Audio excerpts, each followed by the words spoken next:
नमस्कार श्रोता बंधु मासिक विज्ञान पत्रिका कार्यक्रम विज्ञान प्रभार ए मासर संस्करण को आपनकु स्वागत।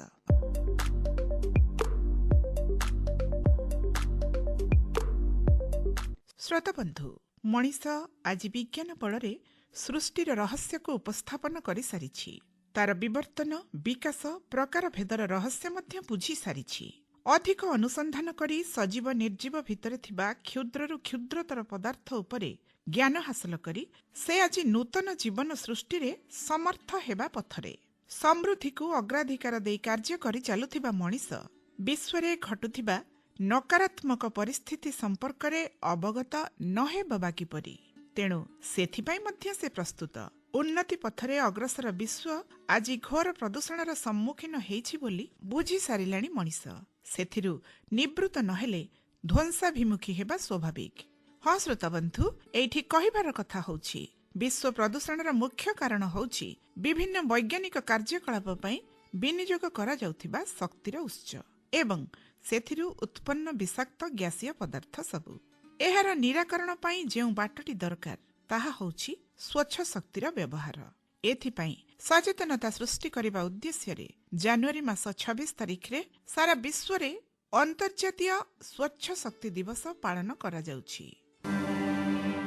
2009 मसीहारे एक विश्वस्तरीय अंतः सरकारी संस्था विश्वर देशगुड़िक सेमानंकर पारंपरिक शक्तिर व्यवहार को परिवर्तन रे समर्थन करिबा एवं अंतर्जातीय सहयोग पाई एक माध्यम भावरे कार्य करिबा स्वच्छ शक्ति प्रजुक्ति विद्या नवसृजन नीति आर्थिक एवं निवेश उपरे तथ्य एवं विश्लेषण करिबा पाई अंतर्जातीय नवीकरणीय शक्ति एजेंसी प्रतिष्ठित हेइथिला।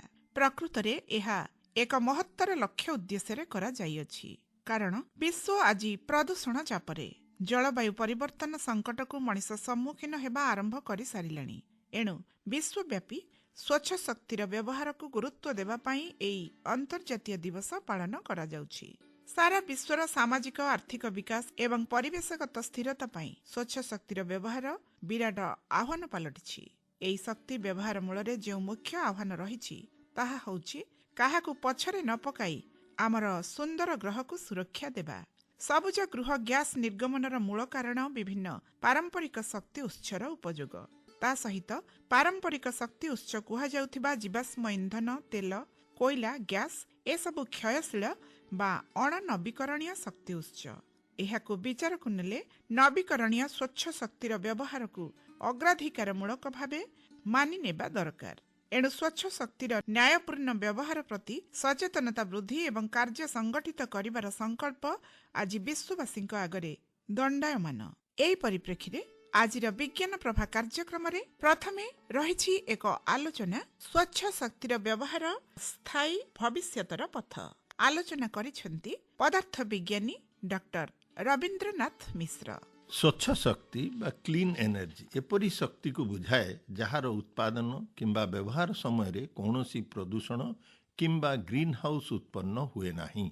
एहा मुख्यतः परिवेशगत क्षति ह्रास करिबा वायु गुणवत्ता उन्नत करिबा एवं कार्बन निर्गमन ह्रास करिबा उपरे ध्यान दिए। उदाहरण स्वरूप सौर पवन जल विद्युत परमाणु एवं सबुज हाइड्रोजेन भली उत्स गुड़ी को व्यवहार करी शक्ति उत्पादन करे कारण सेमाने उत्पादन और व्यवहार समय रे सर्वनिम्न कार्बन निर्गमन करती।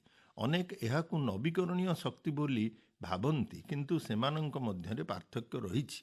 नवीकरणीय शक्ति हेउछि एपरी शक्ति जहा प्राकृतिक भावरे पुनः पूरणकारी उत्सरु आसे जहा मानव समय सीमारे शेष हुए नाही।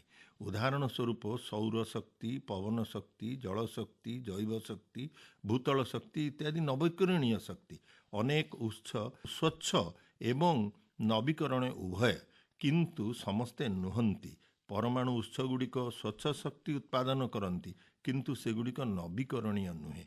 फसलर अवशिष्टांश पशुपक्षींकर अलिया किंबा जैव इंधन जाली जैव शक्ति उत्पादन करा जाए जदिओ एही सामग्री गुड़िक नवीकरण योग्य सेमानंकर दहन कार्बन डाइऑक्साइड एवं केतेक समय रे अन्यान्य प्रदूषक उत्पन्न करे। स्वच्छ शक्ति परिवेशगत स्वच्छता उपरे गुरुत्व दिए। नवीकरणीय शक्ति संबल नवीकरण को गुरुत्व दिए। ଏକ ସ୍ଥାୟୀ ଶକ୍ତି ରଣନୀତି ଆଦର୍ଶ ଭାବରେ ସ୍ୱଚ୍ଛ ଏବଂ ନବୀକରଣୀୟ ଉତ୍ସ ଉଭୟକୁ ମିଶ୍ରଣ କରେ। ସ୍ୱଚ୍ଛ ନବୀକରଣୀୟ ଶକ୍ତିର ଗୁରୁତ୍ୱ ବିଷୟରେ ବିଶ୍ୱବ୍ୟାପୀ ସଚେତନତା ବୃଦ୍ଧି କରିବା ଏବଂ ପ୍ରଦୂଷଣକାରୀ ଜୀବାଶ୍ମ ଇନ୍ଧନରୁ ଦୂରେଇ ରହି କାର୍ଯ୍ୟ ସଂଗଠିତ କରିବା ପାଇଁ ପ୍ରତିବର୍ଷ ଜାନୁଆରୀ 26 ତାରିଖରେ ଆନ୍ତର୍ଜାତୀୟ ସ୍ୱଚ୍ଛ ଶକ୍ତି ଦିବସ ପାଳନ କରାଯାଏ। ଆମେ କିପରି ଗ୍ରୀନ୍ ହାଉସ୍ ଗ୍ୟାସ୍ ନିର୍ଗମନକୁ ହ୍ରାସ କରିପାରିବା, ଶକ୍ତି ଉପଲବ୍ଧତାକୁ ଉନ୍ନତ କରିପାରିବା, ସ୍ଥାୟୀ ବିକାଶକୁ ସମର୍ଥନ କରିପାରିବା ଏବଂ ଉଭୟ ସମାଜ ଏବଂ ଆମ ଗ୍ରହକୁ ଲାଭବାନ କରିପାରିବା, ଏହି ଦିବସର ପ୍ରାଥମିକ ଉଦ୍ଦେଶ୍ୟ। 2030 ସୁଦ୍ଧା ସ୍ଥାୟୀ ବିକାଶ ଲକ୍ଷ୍ୟ ହାସଲ ସହିତ ଏକ ନ୍ୟାୟପୂର୍ଣ୍ଣ ଏବଂ ଅନ୍ତର୍ଭୁକ୍ତ ଶକ୍ତି ପରିବର୍ତ୍ତନକୁ ସମର୍ଥନ କରିବା ପାଇଁ ଜାତିସଂଘ ସାଧାରଣ ସଭା ଦ୍ୱାରା ଏହା ଘୋଷଣା କରାଯାଇଛି। ବିଶ୍ୱସ୍ତରରେ ଜୀବାଶ୍ମ ଇନ୍ଧନ ଏବେ ବି ଅଧିକାଂଶ ବିଦ୍ୟୁତ୍ ଯୋଗାଣ କରେ, ଯାହା ମୋଟ ବ୍ୟବହାରର 59%। ନବୀକରଣୀୟ ଏବଂ ପରମାଣୁ ଶକ୍ତି ଉତ୍ସରୁ ସ୍ୱଚ୍ଛ ଶକ୍ତି ଆକାରରେ ଆମେ ଏବେ ପ୍ରାୟ 40% ପାଉଛୁ ଏବଂ ଏହା ଧୀରେ ଧୀରେ ବୃଦ୍ଧି ପାଉଛି। କେବଳ ନବୀକରଣୀୟ ଶକ୍ତି ବିଶ୍ୱ ବିଦ୍ୟୁତ୍ ଉତ୍ପାଦନର 1/3 ପାଖାପାଖି। ୟୁରୋପୀୟ ଦେଶଗୁଡ଼ିକ ନବୀକରଣୀୟ ଶକ୍ତି ଓ ପରମାଣୁ ଶକ୍ତି ବ୍ୟବହାରରେ ଆଗରେ ଅଛନ୍ତି। ଚୀନ ଏବଂ ଭାରତ ଏବେ ବି କୋଇଲା ଉପରେ ଅତ୍ୟଧିକ ନିର୍ଭର କରନ୍ତି। ଯୁକ୍ତରାଷ୍ଟ୍ର ଆମେରିକା ଜୀବାଶ୍ମ ଇନ୍ଧନ ଏବଂ ସ୍ୱଚ୍ଛ ଶକ୍ତିକୁ ସନ୍ତୁଳିତ ଭାବରେ ବ୍ୟବହାର କରେ। ସେଥିରେ ମଧ୍ୟ ଜୀବାଶ୍ମ ଇନ୍ଧନର ଭାରି ମିଶ୍ରଣ ଅଛି। ଆଞ୍ଚଳିକ ପାର୍ଥକ୍ୟ ବହୁତ ବେଶୀ। ଉଚ୍ଚ ନବୀକରଣୀୟ ଶକ୍ତି ଓ ପରମାଣୁ ଶକ୍ତି ସହିତ ୟୁରୋପ ଆଗରେ ଅଛି। ଚୀନ ଏବଂ ଭାରତ ଏବେ ବି କୋଇଲା ଉପରେ ଅତ୍ୟଧିକ ନିର୍ଭର କରନ୍ତି। ଭାରତରେ ଆମେ ବ୍ୟବହାର କରୁଥିବା 50% ଶକ୍ତି ତାପଜ ଓ ଜୀବାଶ୍ମ ଇନ୍ଧନରୁ ଆସିଥାଏ, ଯାହା ଆମ ପରିବେଶ ପାଇଁ ଗମ୍ଭୀର ପ୍ରଦୂଷଣ ବିପଦ ସୃଷ୍ଟି କରିଛି। କୋଇଲା, ତେଲ ଏବଂ ପ୍ରାକୃତିକ ଗ୍ୟାସ୍ ଭଳି ପାରମ୍ପରିକ ଶକ୍ତି ଉତ୍ସଗୁଡ଼ିକ 1 ଶତାବ୍ଦୀରୁ ଅଧିକ ସମୟ ଧରି ମାନବ ପ୍ରଗତିକୁ ଶକ୍ତି ପ୍ରଦାନ କରିଆସିଛି, କିନ୍ତୁ ସେମାନଙ୍କର ଅତ୍ୟଧିକ ବ୍ୟବହାର ଗୁରୁତର ବାୟୁ ପ୍ରଦୂଷଣ, ବିଶ୍ୱ ଉଷ୍ମତା ଏବଂ ସ୍ୱାସ୍ଥ୍ୟ ପ୍ରତି ବିପଦ ସୃଷ୍ଟି କରିଛି। ଏହାକୁ ଲକ୍ଷ୍ୟ ରଖି ଭାରତ ସରକାର ନବୀକରଣୀୟ ଏବଂ ସ୍ୱଚ୍ଛ ଶକ୍ତି ବ୍ୟବହାରକୁ ଉତ୍ସାହିତ କରୁଛନ୍ତି।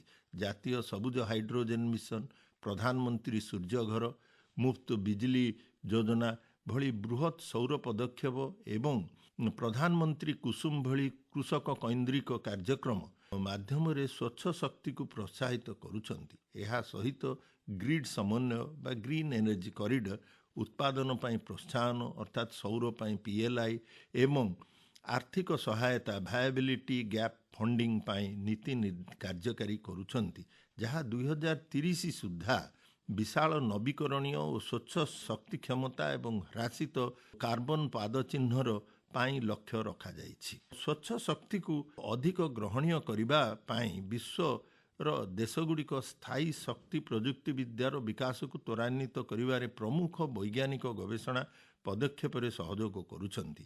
ଏକ ଉଲ୍ଲେଖନୀୟ ଉଦାହରଣ ହେଉଛି ମିଶନ ଇନୋଭେସନ୍, ଏକ ବିଶ୍ୱସ୍ତରୀୟ ସହଭାଗିତା ଯାହା COP21 ବା COP21ରେ ଆରମ୍ଭ ହୋଇଛି ଏବଂ 25ରୁ ଅଧିକ ସଦସ୍ୟ ଦେଶ ସ୍ୱଚ୍ଛ ଶକ୍ତି ଗବେଷଣା ବିକାଶ ଏବଂ ପ୍ରଦର୍ଶନରେ ସାର୍ବଜନୀନ ନିବେଶକୁ ଦ୍ୱିଗୁଣିତ କରିବା ପାଇଁ ଏକାଠି କାମ କରୁଛନ୍ତି।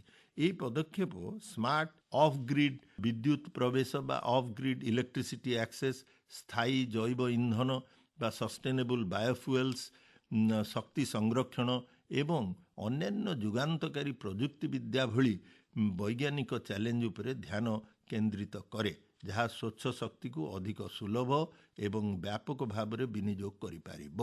ଭାରତ ସମସ୍ତ 8ଟି ନବସୃଜନ ଚ୍ୟାଲେଞ୍ଜ କ୍ଷେତ୍ରରେ ସକ୍ରିୟ ଭାବରେ ଅଂଶଗ୍ରହଣ କରୁଛି, ଯେଉଁଥିରେ ସହଯୋଗୀ ଦେଶମାନଙ୍କ ସହିତ ଅନେକ ଗବେଷଣା ଥିମ୍ ସହ ନେତୃତ୍ୱ ମଧ୍ୟ ନେଉଛି। ଅନ୍ୟ ଏକ ବିଶ୍ୱସ୍ତରୀୟ ପ୍ରୟାସ ହେଉଛି ଗ୍ରିଡ୍ ଇନିସିଏଟିଭ୍, ଏକ ସୂର୍ଯ୍ୟ ଏକ ବିଶ୍ୱ ଏକ ଗ୍ରିଡ୍, ଯାହାର ଲକ୍ଷ୍ୟ ହେଉଛି ସୌର ଏବଂ ପବନ ଶକ୍ତି ପାଇଁ ଏକ ପରସ୍ପର ସଂଯୁକ୍ତ ବିଶ୍ୱ ନବୀକରଣୀୟ ଶକ୍ତି ଗ୍ରିଡ୍ ନିର୍ମାଣ କରିବା, ଯାହା ଦେଶଗୁଡ଼ିକୁ ସ୍ୱଚ୍ଛ ଶକ୍ତି ସମ୍ବଳ ବାଣ୍ଟିବାକୁ ଏବଂ ବିଶ୍ୱବ୍ୟାପୀ ଶକ୍ତି ନିର୍ଭର ଯୋଗ୍ୟତାକୁ ଉନ୍ନତ କରିବାକୁ ସକ୍ଷମ କରିବ। ବୈଜ୍ଞାନିକ ଗବେଷଣାରେ ସବୁଜ ହାଇଡ୍ରୋଜେନ୍ ଉତ୍ପାଦନ ଉନ୍ନତ ବ୍ୟାଟେରୀ ଏବଂ ଶକ୍ତି ସଂରକ୍ଷଣ ସାମଗ୍ରୀ ଏବଂ ଅଭିନବ ସୌର ପ୍ରଯୁକ୍ତି ବିଦ୍ୟାର ଅଗ୍ରଗତି ଅନ୍ତର୍ଭୁକ୍ତ, ଯାହା କାର୍ବନ ନିର୍ଗମନକୁ ହ୍ରାସ କରି ଏକ କମ୍ କାର୍ବନ ଭବିଷ୍ୟତକୁ ସମର୍ଥନ କରିପାରିବ। କ୍ଲିନ୍ ଏନର୍ଜି ମ୍ୟାଟେରିଆଲ୍ସ ଇନିସିଏଟିଭ୍ ମାଧ୍ୟମରେ ବା CEMI ମାଧ୍ୟମରେ ଭାରତ ସରକାର ବ୍ୟାଟେରୀ, ସୌର cell, hydrogen storage, carbon dioxide capture ଏବଂ କମ୍ ମୂଲ୍ୟର କ୍ଲିନ୍ ଏନର୍ଜି ଡିଭାଇସ୍ ପାଇଁ ଉନ୍ନତ ସାମଗ୍ରୀ ଉପରେ ଗବେଷଣାକୁ ପ୍ରୋତ୍ସାହନ କରୁଛନ୍ତି, ଯାହା ବୈଜ୍ଞାନିକ, ଶିଳ୍ପ ଏବଂ ଉଦ୍ଭାବକମାନଙ୍କୁ ଏକତ୍ରିତ କରେ। କାର୍ବନ କ୍ୟାପଚର ଏବଂ ଷ୍ଟୋରେଜ ବା CCS ପାଇଁ ଭୂତଳ କାର୍ବନ ଡାଇଅକ୍ସାଇଡ୍ ଷ୍ଟୋରେଜ, ଡ୍ରିଲିଂ, ବାୟୋମାସକୁ ସବୁଜ ହାଇଡ୍ରୋଜେନ ଉତ୍ପାଦନ ଏବଂ ସୂକ୍ଷ୍ମ ଶୈବାଳ ବ୍ୟବହାର କରି ଜୈବ ଇନ୍ଧନ ପ୍ରଯୁକ୍ତିର ଅଧ୍ୟୟନ ହେଉଛି ସ୍ୱଚ୍ଛ ଶକ୍ତି ସଂଗ୍ରହର କିଛି ଅତ୍ୟାଧୁନିକ ଗବେଷଣା କ୍ଷେତ୍ର, ଯାହା ପାଇଁ ବୈଜ୍ଞାନିକମାନେ ଗମ୍ଭୀରତାର ସହିତ କାର୍ଯ୍ୟ କରୁଛନ୍ତି। ସାମଗ୍ରିକ ଭାବରେ ଏହି ଆନ୍ତର୍ଜାତୀୟ ଏବଂ ଜାତୀୟ ଗବେଷଣା ପ୍ରୟାସ ପରବର୍ତ୍ତୀ ପିଢ଼ିର ସ୍ୱଚ୍ଛ ଶକ୍ତି ପ୍ରଯୁକ୍ତି ବିଦ୍ୟା ପାଇଁ ବୈଜ୍ଞାନିକ ନବସୃଜନକୁ ପ୍ରୋତ୍ସାହିତ କରିବ, ଜଳବାୟୁ ଅନୁକୂଳ ଶକ୍ତି ସମାଧାନ ଉପରେ ବିଶ୍ୱ ସହଯୋଗକୁ ସୁଦୃଢ଼ କରିବ ଏବଂ ବିଶ୍ୱ ଜଳବାୟୁ ଲକ୍ଷ୍ୟରେ ଯୋଗଦାନ ଦେବା ସହିତ ଭାରତକୁ ଏହାର ଶକ୍ତି ପରିବର୍ତ୍ତନକୁ ଆଗକୁ ବଢ଼ାଇବାରେ ସକ୍ଷମ ହେବ। ସ୍ୱଚ୍ଛ ଶକ୍ତି କେବଳ ଏକ ପରିବେଶଗତ ପସନ୍ଦ ନୁହେଁ, ଏହା ଭବିଷ୍ୟତ ପିଢ଼ି ପ୍ରତି ଆମର ଏକ ଦାୟିତ୍ୱ।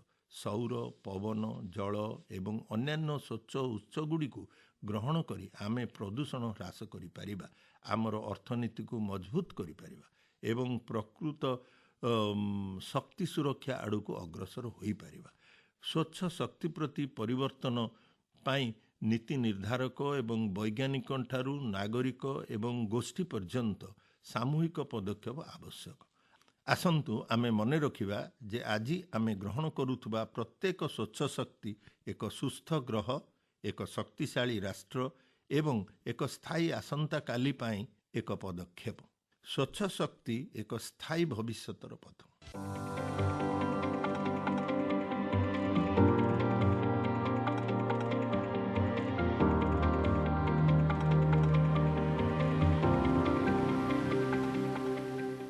ଶ୍ରୋତାବନ୍ଧୁ, ବିଜ୍ଞାନର କରାମତି ବିସ୍ତୃତ। ଜୀବନର ପ୍ରତିଟି କ୍ଷେତ୍ରରେ ଆଜି ବିଜ୍ଞାନର ଭୂମିକା ଅତୁଳନୀୟ। ଖାଇବା ପିଇବା, ନିତ୍ୟକର୍ମ, ନିତ୍ୟ ବ୍ୟବହାର୍ଯ୍ୟ ବସ୍ତୁ ପଦାର୍ଥଠାରୁ ଉନ୍ନତ ଗବେଷଣା ପର୍ଯ୍ୟନ୍ତ ସବୁଥିରେ ବିଜ୍ଞାନର ପ୍ରଭାବ ସର୍ବାଧିକ, ଯଦିଓ ମଣିଷ ହିଁ ବିଜ୍ଞାନର ମୂଳ ଅବଧାରକ ଏବଂ ପ୍ରୟୋଗକାରୀ ମଧ୍ୟ। ଆଜିକାଲିର ବିକାଶ କ୍ଷେତ୍ରରେ ବିଜ୍ଞାନର ପ୍ରୟୋଗକୁ ଅଧିକ ଗୁରୁତ୍ୱ ଦିଆ ହୋଇ ଚାଲିଛି। ବିଶେଷ କରି କଳକାରଖାନା, ଶିଳ୍ପ ଉଦ୍ୟୋଗ, ବ୍ୟାଙ୍କିଂ କ୍ଷେତ୍ର ପ୍ରଯୁକ୍ତି ବିଦ୍ୟାର ବିନା ପ୍ରୟୋଗରେ କଳ୍ପନା କରିବା ଅସମ୍ଭବ। ବିକାଶ ପାଇଁ ମଣିଷ ଦ୍ୱାରା ବିଭିନ୍ନ ପ୍ରକଳ୍ପମାନ ଖୋଲାଯାଉଛି। କ୍ଷୁଦ୍ର ଶିଳ୍ପଠାରୁ ବୃହତ ଶିଳ୍ପ, ଉପଯୋଗୀ ଯନ୍ତ୍ରପାତି ନିର୍ମାଣ, ତାର ଯୋଗାଣ ଭିତ୍ତିକ ବ୍ୟବସାୟ ବା ପ୍ରକଳ୍ପ ଉଦ୍ୟୋଗ ସବୁ ପାଇଁ ବୈଜ୍ଞାନିକ ଜ୍ଞାନ କୌଶଳର ତାଲିମ ଆବଶ୍ୟକ ପଡୁଛି। ଏସବୁ ପାଇଁ କମ୍ପାନୀ ବା ପ୍ରକଳ୍ପ ପ୍ରତିଷ୍ଠା, ଯାହା ସାଧାରଣତଃ ଜଣେ ଉଦ୍ୟୋଗୀ ଦ୍ୱାରା ବ୍ୟବସାୟିକ ମଡେଲ ଖୋଜିବା, ବିକଶିତ କରିବା ଏବଂ ବୈଧ କରିବାକୁ ଷ୍ଟାର୍ଟଅପ୍ କୁହାଯାଇଥାଏ। ଷ୍ଟାର୍ଟଅପ୍ର ଅନେକ ପ୍ରକାର ଭେଦ ରହିଛି। ବର୍ତ୍ତମାନ ସମୟରେ ବିଜ୍ଞାନ ବିଷୟ ସମ୍ବଳିତ ଷ୍ଟାର୍ଟଅପ୍ର ଚାହିଦା ବିଷୟରେ ଚାରିଆଡ଼େ ଗୁରୁତ୍ୱ ଦିଆଯାଉଛି। ଆମ ଦେଶ ଭଳି ବିକାଶଶୀଳ ଜନବହୁଳ ଦେଶରେ ଏହି ପ୍ରକାର ଷ୍ଟାର୍ଟଅପ୍ ଅଭିବୃଦ୍ଧିର ସୁଦୂର ପ୍ରସାରତାକୁ ଲକ୍ଷ୍ୟ ରଖାଯାଇଛି। ଏଣୁ 2016 ମସିହା ଠାରୁ ଆମ ଦେଶରେ ପ୍ରତିବର୍ଷ ଜାନୁଆରୀ 16 ତାରିଖକୁ ଜାତୀୟ ଷ୍ଟାର୍ଟଅପ୍ ଦିବସ ଭାବେ ପାଳନ କରାଯାଉଛି। ଭାରତ ସରକାରଙ୍କ ଦ୍ୱାରା ଅର୍ଥନୀତିରେ ଗୁରୁତ୍ୱପୂର୍ଣ୍ଣ ଅବଦାନ ରଖିଥିବା ଉଦ୍ୟୋଗୀ ସଫଳତାଗୁଡ଼ିକୁ ପାଳନ କରିବାକୁ ଏବଂ ଭବିଷ୍ୟତ ପିଢ଼ିକୁ ଉଦ୍ୟୋଗୀ ପଥ ଗ୍ରହଣ କରିବାକୁ ପ୍ରେରଣା ଦେବାର ଲକ୍ଷ୍ୟ ରଖାଯାଇ 2016 ମସିହାରେ ଆରମ୍ଭ ହୋଇଥିଲା ଷ୍ଟାର୍ଟଅପ୍ ଇଣ୍ଡିଆ। ତେବେ ଆଜିର ବିଜ୍ଞାନ ପ୍ରଭା କାର୍ଯ୍ୟକ୍ରମରେ ଜାତୀୟ ଷ୍ଟାର୍ଟଅପ୍ ଦିବସ ପାଇଁ ରହିଛି ଏକ ବିଶେଷ ଆଲୋଚନା, ବିଜ୍ଞାନ ଗବେଷଣା ଅଭିବୃଦ୍ଧିରେ ଷ୍ଟାର୍ଟଅପ୍। ଆଲୋଚନା କରିଛନ୍ତି ଜନବିଜ୍ଞାନୀ ଡକ୍ଟର ଶୁଭେନ୍ଦୁ ପଟ୍ଟନାୟକ।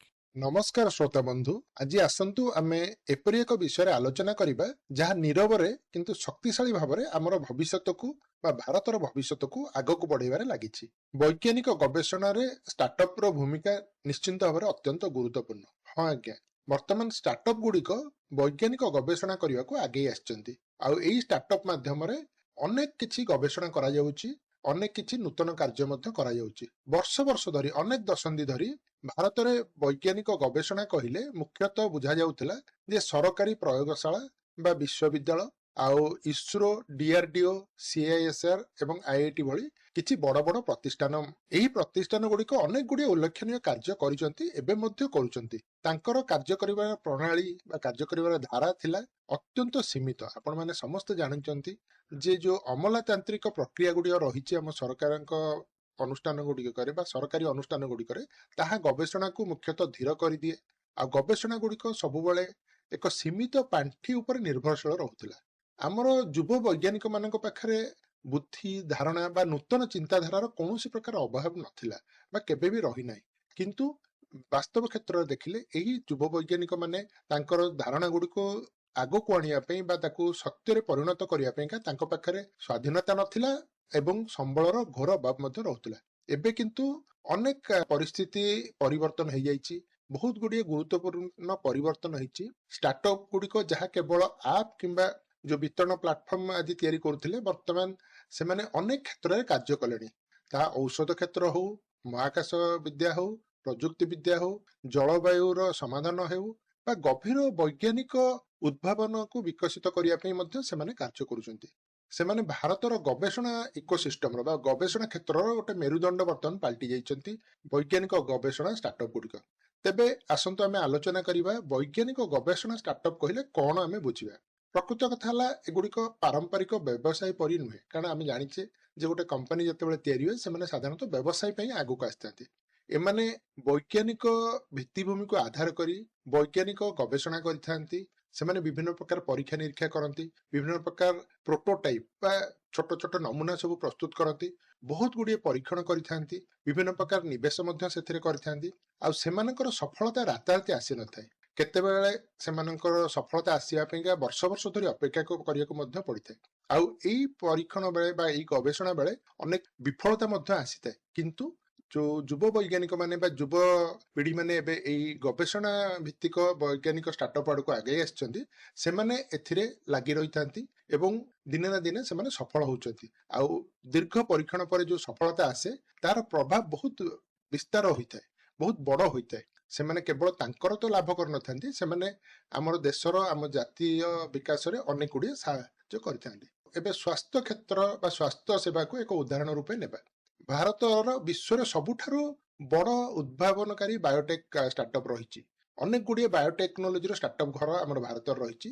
ସୁଲଭ ରୋଗ ନିଦାନ, ଟୀକା ପ୍ରଯୁକ୍ତି ବିଦ୍ୟା, ଜିନ୍ ଥେରାପି ଏବଂ ଔଷଧ ଆବିଷ୍କାର ଉପରେ ଅନେକ ଗୁଡିଏ କମ୍ପାନୀ ଏବେ ବେଙ୍ଗାଲୁରୁ, ହାଇଦ୍ରାବାଦ, ପୁନେ ଏବଂ ଏପରିକି ଛୋଟ ଛୋଟ ସହରରେ କାର୍ଯ୍ୟ କରୁଛନ୍ତି। ଆପଣଙ୍କର ମନେ ଥିବ କୋଭିଡ-19 ମହାମାରୀ ସମୟରେ ଭାରତୀୟ ଷ୍ଟାର୍ଟଅପ୍ ଗୁଡିକ କିଭଳି ଭାବରେ ଅତି କମ ଦିନ ଭିତରେ ଦ୍ରୁତ ପରୀକ୍ଷଣ କିଟ୍ ଆଉ ଟୀକା ଉପରେ ଗବେଷଣା ଏବଂ ଡାଟା ମଡେଲିଂ ଆଜି ଗୁରୁତ୍ୱପୂର୍ଣ୍ଣ ଭୂମିକା ମଧ୍ୟ ସେମାନେ ନେଇଥିଲେ।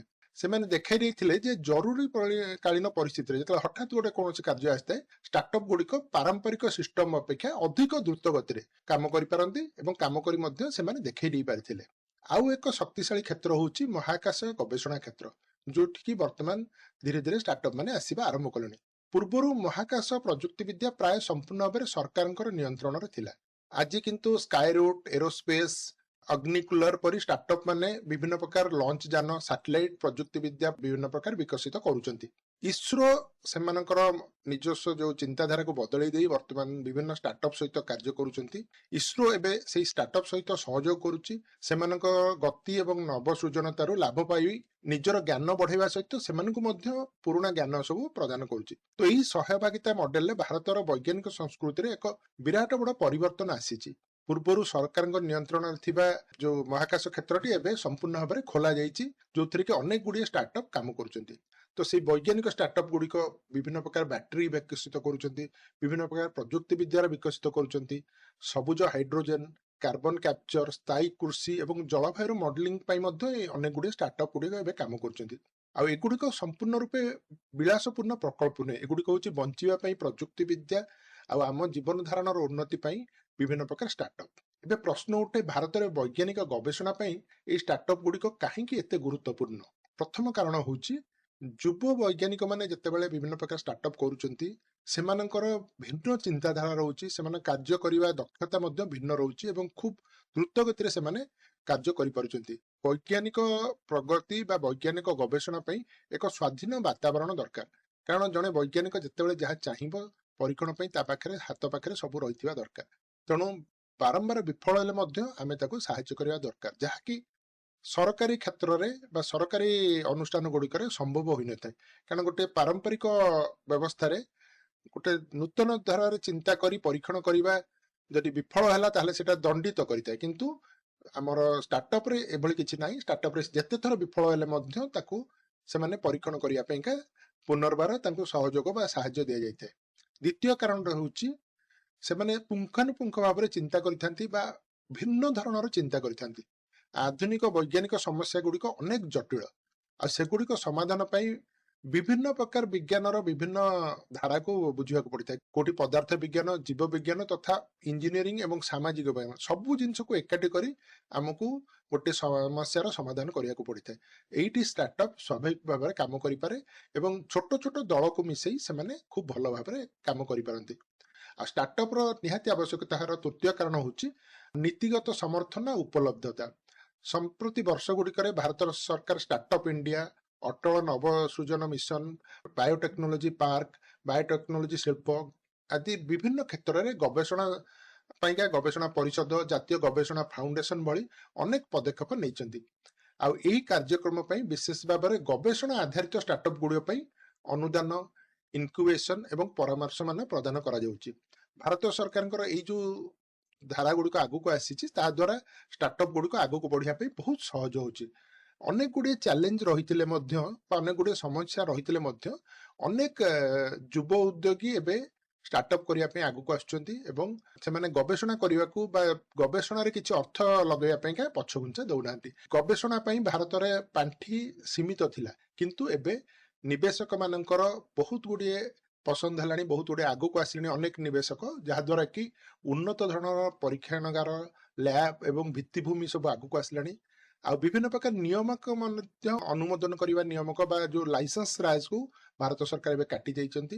ଆମ ବିଶ୍ୱବିଦ୍ୟାଳୟ ଗୁଡ଼ିକରେ ଛାତ୍ରଛାତ୍ରୀ ମାନଙ୍କୁ କେବଳ ଡିଗ୍ରୀ ଏବେ ଦିଆଯାଉନି, ତାଙ୍କୁ ପେଟେଣ୍ଟ କିପରି କରିପାରିବେ, ପ୍ରୋଟୋଟାଇପ୍ ଯନ୍ତ୍ର କିପରି ନିର୍ମାଣ କରିବେ, କିଭଳି ଭାବରେ ବିଭିନ୍ନ ପ୍ରକାର ସାହାଯ୍ୟ କରିପାରିବେ, ସେସବୁ ମଧ୍ୟ କରାଯାଉଛି ଏବଂ ଗବେଷଣାକୁ ପ୍ରୋତ୍ସାହନ ଦିଆଯାଉଛି। ଏଇଠି ଆମର ଯୁବ ଶ୍ରୋତା ମାନଙ୍କୁ ବିଶେଷ କରି ଛାତ୍ରଛାତ୍ରୀ ଏବଂ ଗବେଷକ ମାନଙ୍କୁ ମୁଁ କହିବି ଯେ ବିଜ୍ଞାନରେ ଡିଗ୍ରୀ PhD ସହିତ ଶେଷ ହୋଇଯାଏନି, ଆପଣଙ୍କର ଗବେଷଣା ଏକ ଷ୍ଟାର୍ଟଅପ୍ ମଧ୍ୟ ହୋଇପାରିବ। ତେଣୁ ସେଭଳି ଧାରଣା ଆପଣ ମନରେ ଆଣନ୍ତୁ। ସମାଜ ପାଇଁ ଷ୍ଟାର୍ଟଅପ୍ର ନିହାତି ଆବଶ୍ୟକତା ରହିଛି। ଆପଣ ଚାକିରି କରିବା ବଦଳରେ ଅନ୍ୟକୁ ଚାକିରି ଦେବା ପାଇଁ ଆଗେଇ ଆସନ୍ତୁ।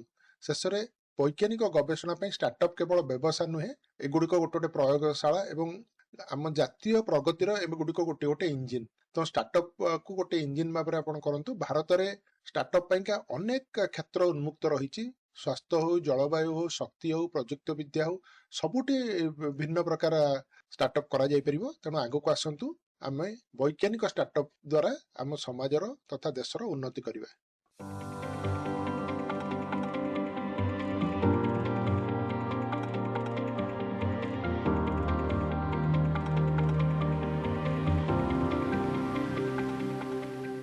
ବିଜ୍ଞାନ ସମ୍ବାଦ।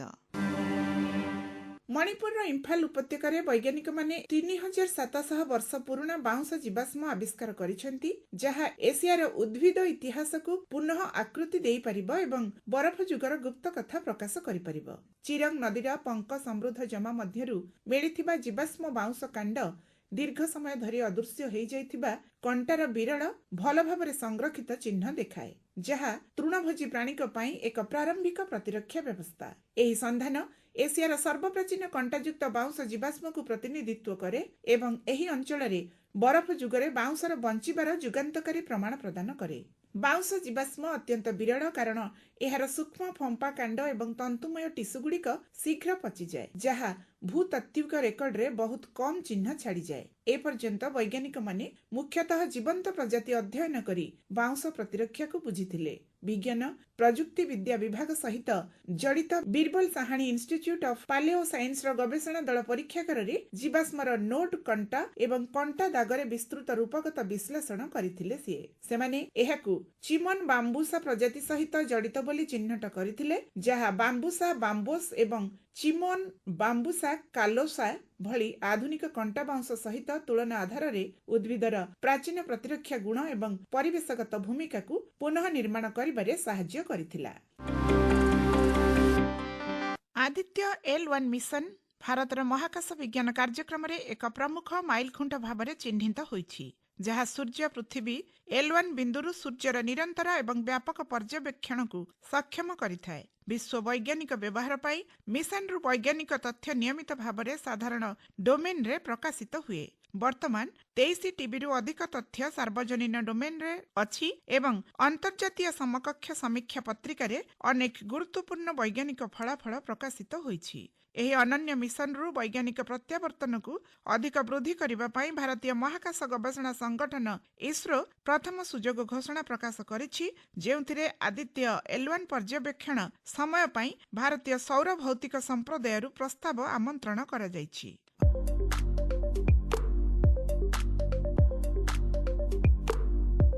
कानाडार सोडा ह्रदरे एक रंगीन लुणा पुष्करिणी अछि जहा अंडार धଳାंश परि दुर्गंधयुक्त एवं पतला। एही ह्रदटी हेउछि एक प्रति ग्रीष्म ऋतुरे उत्ताप अधिक हेले बाष्पीभूत हो जाए फलरे एक धला कठिन पदार्थ प्रसावित हुए एवं गोलाकार लुणा पानी पोखरी नीला सबुज किंबा हलदिया देखा जाइथाए।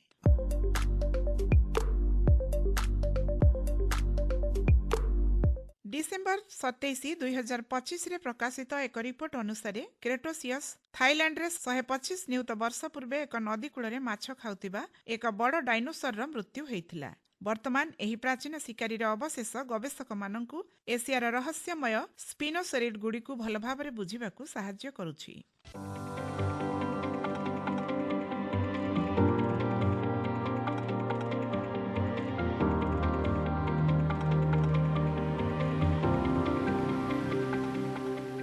ताहेले श्रोता बंधु आजिर विज्ञान प्रभा कार्यक्रम केमिति लागिला चिठी माध्यम रे मतामत देबा पई अनुरोध। ठिकणाटी कहि रखुछु विज्ञान प्रभा कार्यक्रम मार्फत केंद्र निर्देशक आकाशवाणी कटक पिन 753001।